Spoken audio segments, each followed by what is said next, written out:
तो समाज के अंदर जितनी भी जो भी चीज़ें होनी चाहिए उचित तरह पे अवेलेबल उसके लिए होनी चाहिए मेल फीमेल दोनों के लिए। दूसरी बात कि अब हमें मान लो कि उससे अगर हमें उनको प्रिवेंट करना है तो हम लोग क्या कर सकते हैं? तो यहाँ पे हम लोग STD at the same time यहाँ पे हम लोग पहले तो देखते हैं कि मान लो कि हम किसी को अगर सेक्सुअल एक्ट करना है पर उसको प्रेगनेंसी नहीं चाहिए तब कौन से मेथड यूज़ करते हैं? सबसे पहले कॉन्डम्स।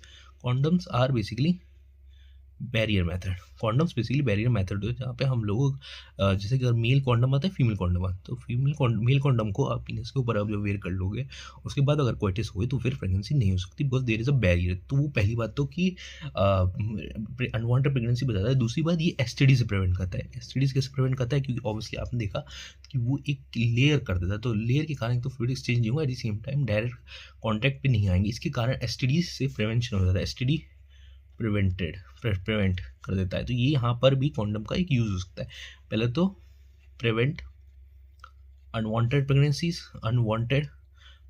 पहले तो अनवांटेड प्रेगनेंसी से बचाता है। ये एक बैरियर मेथड क्योंकि यहाँ पे बैरियर की लेयर है जो पीनस होता है उसके ऊपर में कॉन्डम होता है तो वेयर किया जाता है तो उसके कारण एक बैरियर टाइप आ गया जिसके थ्रू जो स्पर्म है वो फीमेल पे नहीं पहुंच पाता। तो एक बैरियर आ गया ना तो इसलिए कॉन्डम एक तरह से बैरियर मेथड है और ये एसटीडी आपको बताता है। दूसरी बात ये प्रिवेंट करता है अनवांटेड प्रेगनेंसीज को। ठीक है, दूसरी आगे बढ़ते हैं हम लोग। आगे जो हमारा टॉपिक है that is pills basically oral pills होती है और ये हार्मोनल होती है। बेसिकली अगर आप पिल को खा लोगे कोई भी जो हार्मोनल पिल जो प्रिस्क्राइब की जाती है डॉक्टर्स के द्वारा तो उस पिल को जब खाते हो तो वो कहीं ना कहीं आपकी बॉडी के अंदर धीरे धीरे हार्मोनल फीमेल्स की बॉडी के अंदर बेसिकली हार्मोनल फ्लक्चुएशन करते हैं जिसके कारण जो ओव्यूलेशन है वो होता नहीं है फिर डिले हो जाता है। तो ये कहीं ना कहीं इवन अभी जैसे कि CDR की एक नई ड्रग आई है दैट इज नॉन स्टीरोइडल पिल आई है। ठीक है, नॉन स्टीरोइडल पिल आई है दैट इज सहेली। ठीक है, तो यहाँ पे लिख देता हूँ सहेली एक नॉन स्टीरोइडल पिल है।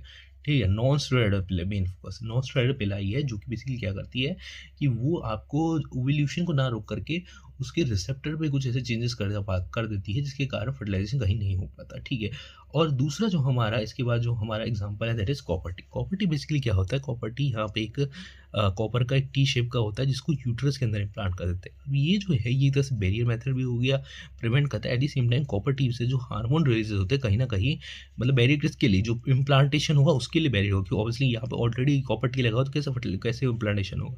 दूसरी बात कहीं ना कहीं ये लोग कॉपर वगैरह आयंस को छोड़ता है जो कहीं ना कहीं स्पर्म को जो है ना क्या बोलते हैं उनकी किलिंग कर स्पर्म का फाइकोसिस कहता है कि बेसिकली उनकी किल समझ लो कि अभी उनकी किल कर देता है ताकि फर्टिलाइजेशन ना हो सके आगे ना जा सके तो उसके लिए आपको कॉपर टी यूज़ होता है।